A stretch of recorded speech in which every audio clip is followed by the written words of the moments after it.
Hi everyone. Today I wanted to show you my tree spinach. Now I sowed a salad mix last year and this happened to be in the salad mix. When all the rest of the salad had finished, this was still going. So I let it set seed and all the plants I'm about to show you have actually self-seeded. And there's these two in the pots, three plants in the pots, and there's some under my tomatoes in the shady area, some down there, there's some more down there, and there is actually some outside self-seeded, which I'll show you in a mo. Now the plants have these gorgeous magenta leaves on them, and this is what I put in the salad bowl. I mix it with the salad leaves.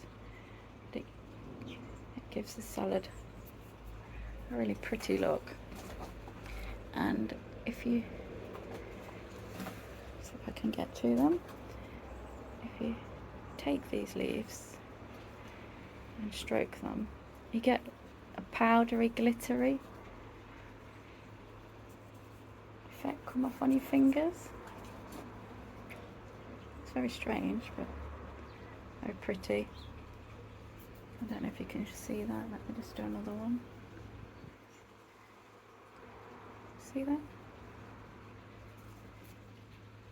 Now, as I said, the younger leaves can be eaten raw in salads. The older leaves, they can be stir-fried. They do need cooking because they do get tough. So they can be stir-fried or cooked in butter. And they do taste really nice actually. Taste similar to spinach and chard. It is an annual, so it will have to be grown from seed each year. Around March, May time, depending on the weather. You can sow it yourself, or like I've done, you can let it self-seed around your garden. Most of mine I've actually self-seeded in pots rather than in the actual garden. That could be because my garden is quite shady, and it could be something to do with the soil. Around September time, it will have these lovely long flower heads on them, and apparently the plant is related to quinoa, so the seeds can be picked and dried or cooked similar to quinoa, or ground into a flour. But I haven't actually tried this, but I might give it a go sometime. This one's actually self-seeded in with some carrots and some mustard leaf, so they really are quite fussy.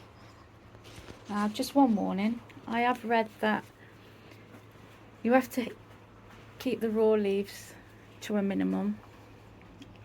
Don't eat loads of them, as they do contain saponins and oxalic acid, I think that's how you say it, and these can irritate the stomach and the kidneys, so raw leaves should only be kept to a minimum, eaten in small quantities. Like I said, I mix it in with other salad leaves to make a colourful salad. Let me just show you the ones outside. Now these are in semi-shade and haven't grown half as big as the ones in the greenhouse. There's one down here, self-seeding in a pot. Just there. There's another one, self-seeded up here. They would actually look lovely grown as an ornamental in a flower bed, because they are very pretty. Okay. The ones in the greenhouse do need regular watering, but the ones outside, I just leave them to their own devices and they're fine.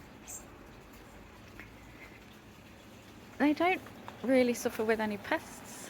They have a few aphids on them occasionally, but I grow organically, so I don't use anything to control them, to control the aphids or anything. I just use other insects and hope they do the job for me. There's a few leaves that have got eaten, possibly by a pesky slug. Yes, they're really nice plants, and they're really good to fill that gap. You know, when your spinach in the summer bolts until you can sow your late summer spinach, your autumn spinach, these fill a good gap for that.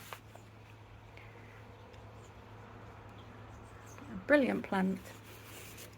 Also experimenting with perennial spinach, Caucasian spinach, Hablitza tamnoides, I think that's how you say it. So I've got some of that growing outside in the shade, so I will do a video on that shortly to show you how to grow that from seed and show you I've been experimenting, see where it grows best. So yes, if you subscribe you could watch a video on some Caucasian spinach. So thanks for watching, guys. Please like and subscribe. Thank you, take care, bye.